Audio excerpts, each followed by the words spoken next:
Messieurs, dames, bonjour, bonsoir et bienvenue pour la présentation d'un coffret de l'animation japonaise. Et aujourd'hui, je vous propose de découvrir le coffret de la première partie de Mushoku Tensei saison 2 aux éditions Crunchyroll US. Voilà, vous avez déjà eu plusieurs vidéos sur Mushoku Tensei, notamment sur la saison 1 avec le coffret 1 et le coffret 2, enfin le lamareil on va dire de la saison 1 partie 2. Voilà, parce que je n'ai malheureusement pas eu d'ailleurs le petit fourreau plastique, enfin carton qui allait avec à l'époque lorsque j'avais commandé la première saison partie 2, mais j'avais bien commandé à l'époque le giga coffret collector que proposait Crunchyroll pour la première partie de saison 1, un coffret trop cool hein, avec plein de trucs dedans, plein de bonus, et on voit bien toujours la mention Blu-ray DVD, mais aussi si vous vous en souvenez, pour ceux qui suivaient les vidéos à cette époque-là, j'essaye de tout garder de côté correctement, je possède l'intégrale des Blu-ray de la saison 1, voilà, japonais, en coffret japonais. Donc je possède l'intégralité, ça a été, on va dire, plutôt cool pour comparer les différentes éditions et savoir si sur l'édition US de Crunchyroll, il y avait les corrections apportées par les Blu-ray japonais, et puis parce que les Blu-ray japonais sont super beaux en plus, et ça avait permis de voir ce qui avait été mis dans le petit artbook qu'il y avait eu dans la saison 1. Ils avaient mis un petit livret qui était d'ailleurs tous présents dans les coffrets de saison 1. Alors je ne possède pas les Blu-ray japonais de la saison 2, mais je le ferai peut-être un jour. Pour la collecte, parce que j'ai la saison 1, donc ce serait bien que j'ai la saison 2 avec, et vous savez qu'il y a une saison 3 de prévue, mais bref, c'est enfin disponible aux éditions Crunchyroll, donc je l'ai reçu, aujourd'hui et cet après-midi, du coup vous aurez, puisque je savais pas à quel moment ça sortirait, mais j'ai reçu ce Mushoku Tensei avant, et ce sera Ranking of Kings cet après-midi, voilà, vous c'est prévenu d'avance, comme ça on gagne un peu de temps, et donc... Qu'y a-t-il à dire sur cette saison 2 de Mushoku Tensei? Donc vous l'aurez compris, hein, j'ai bien dit Crunchyroll US, hein, donc il n'y a pas de VF ni de sous-titres français hein, sur cette édition. De toute façon, il n'y a pas de sortie française de Mushoku Tensei en France.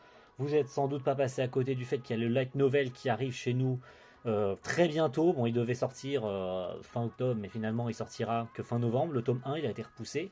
Mais on a enfin le light novel déjà en numérique, mais on a aussi du coup le format physique hein, qui arrive incessamment sous peu. Et ça, c'est très très cool. Bon, il manque malheureusement plus que la sortie Blu-ray de la série, mais bon, pour des raisons, et je pense que tout le monde sait pourquoi ça sort pas, et ben ça sortira probablement jamais chez nous. Et puis voilà, hein, j'ai pas d'autres trucs à dire, hein, mis à part que c'est dommage, mais bon voilà, on comprend les raisons pour lesquelles ça sort pas, mais ça reste quand même dommage, surtout que ça sort au côté US. Mais bon, donc au niveau du Blu-ray, donc on est sur un boîtier, on va dire un fourreau carton à la con qui ne tient pas. Voilà, tu fais ça en fait, ton Blu-ray glisse comme sur une patinoire, donc ça c'est dommage, hein. Vraiment ça sent le truc fait à l'arrache, en plus de la bande bleue absolument immonde, voilà, pour cacher on va dire la misère, puisque c'est encore de l'amareil bleu, voilà, c'est du vieil amareil bleu bien moche.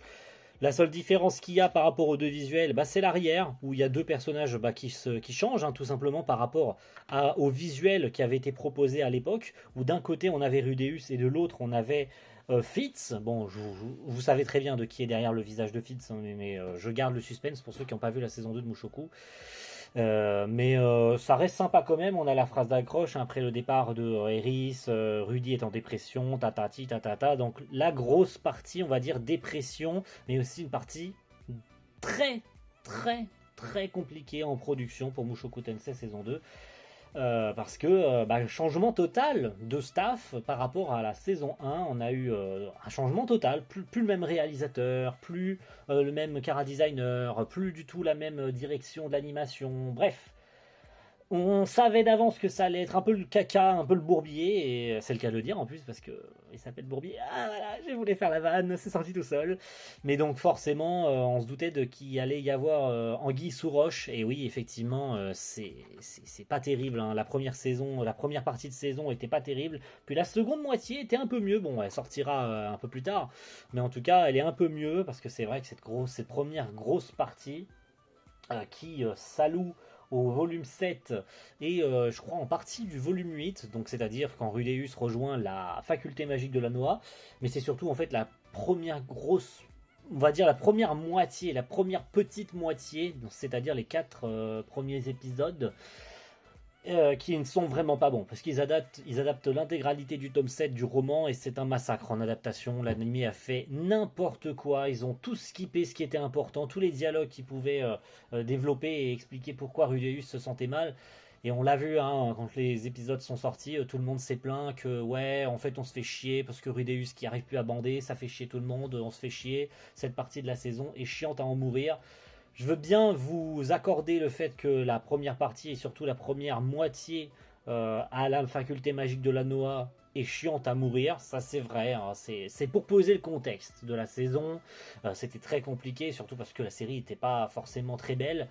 Et évidemment, vous vous demandez sans doute, est-ce qu'il y a les corrections apportées par le Blu-ray japonais sur cette première partie de saison? Je vous le réponds tout de suite, comme ça il n'y a pas de suspense. Oui, voilà, il y a les corrections. Je vous laisse deviner grâce à quel épisode j'ai su qu'il y avait les corrections. Vous savez très bien quel épisode j'ai regardé pour savoir. Mais bon, je vous laisse deviner en commentaire. En tout cas, ça reste quand même sympa. La qualité vidéo m'a semblé très très propre, pour ainsi dire surprenante, mieux que sur Crunchyroll, mieux que sur la plateforme. De toute façon, ils ont récupéré clairement le matériel du côté du Blu-ray japonais, hein. Les sous-titres, c'est ce qu'on retrouve habituellement chez Crunchyroll, même France, hein, c'est-à-dire que c'est la même police d'écriture, exactement pareil. Au niveau des menus, ça ressemble comme ce que fait Crunchyroll habituellement. Au niveau des bonus, d'ailleurs on le voit ici, c'est marqué vidéo promotionnelle, donc on a un trailer, hein, tout simplement, avec opening et ending en crédit-less. On est sur 2 Blu-ray disques. Vous vous demandez aussi une chose, est-ce que c'est lisible sur les platines Blu-ray de chez nous? Ben oui, parce que sinon je vous le présenterai pas en vidéo, hein, sinon ça aurait aucun intérêt et j'aurais pas pu vous dire qu'il s'agissait de la correction au niveau de la qualité vidéo, des correctifs apportés par le Blu-ray japonais, hein, puisque on est bien en région A et en région B. Alors tous ne le font pas, et ça c'est essentiellement pour tout ce qui touche à Funimation, anciennement Funimation, mais aussi surtout pour Sentai, parce que Sentai ne propose... Alors, c'est très rare, hein, mais on arrive à en trouver, comme j'ai pu le faire sur Danmachi saison 3 à l'époque, où j'ai récupéré un Blu-ray anglophone qui avait la région B, voilà, notre région à nous qui nous permet de lire les Blu-ray, mais sinon tous les Blu-ray de Sentai sont bien en région A, donc absolument pas lisibles, hein, c'est les Blu-ray américains, donc non lisibles sur nos lecteurs européens. Au niveau des disques, ça ressemble à ça. Il y a un visuel en fond, et franchement, il est très très cool. Le visuel en fond, vous voyez, hein, il y a Cliff, Ligna, Pursena, et derrière, on voit d'autres personnages. Alors, je sais pas c'est qui, j'ai pas regardé. Ah bah, c'est Zanova et puis Rudeus derrière. C'est très cool, franchement, visuellement, c'est cool parce que ça veut dire qu'on peut retourner le truc pour pas venir en redondance avec ça. On peut le retourner pour avoir un autre visuel, et puis même ça fait visuel d'intérieur et ça fait très propre.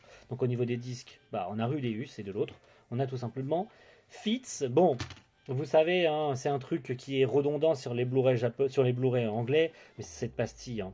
Cette pastille, elle est immonde, elle est répugnante, elle est dégueulasse, et je trouve ça franchement abusé, en vrai. Je veux bien comprendre les avertissements qu'il y avait sur la saison 1 et tout, je veux bien comprendre, surtout que la saison 1 est un peu plus abusée de ce côté-là. Par contre, la saison 2, excusez, hein, Strong Bloody Violence, ça je veux bien l'admettre parce qu'il y a du sang. Voilà, à la limite, tu vois, il y a du sang, il y a des monstres qui explosent, il y a du sang et machin.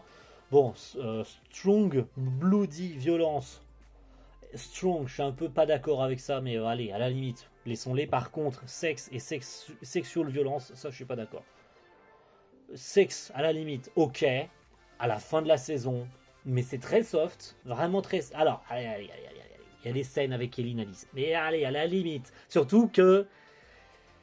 je voulais le garder pour moi. Mais il s'agit bien de cet épisode, hein, que j'ai dû regarder pour savoir s'il y avait oui ou non une correction sur l'édition japonaise. C'est l'épisode avec Ellie Alice. Évidemment, l'épisode de X, où Ellie Alice baise tout ce qui bouge, en fait, hein, tout simplement. Sur la version Crunchyroll, il s'agissait d'une scène, de plusieurs scènes, on va dire, censuré, on ne voyait quasiment rien, c'était que des plans fixes, et dans la version Blu-ray japonaise, c'est la totale, quoi. Et évidemment, c'est la version qu'il y a sur ce Blu-ray. Voilà, ça c'était, je voulais le garder pour moi, je voulais vous laisser deviner en commentaire, mais voilà, j'étais obligé de le dire. Et donc forcément, je veux bien comprendre qu'il y a à la limite le sexe, mais sexual violence, ça je suis pas d'accord. Voilà. Moi je trouve que ils abusent de fou avec cette série. Je trouve que ils rendent pas hommage au fait que cette série, elle est déjà assez mal vue par énormément de gens. Mais ils enfoncent le couteau un peu trop dans la plaie pour moi. Très sincèrement, allez, je veux bien comprendre ceux qui n'aiment pas Mushoku, hein, sauf ceux qui n'ont pas d'argument.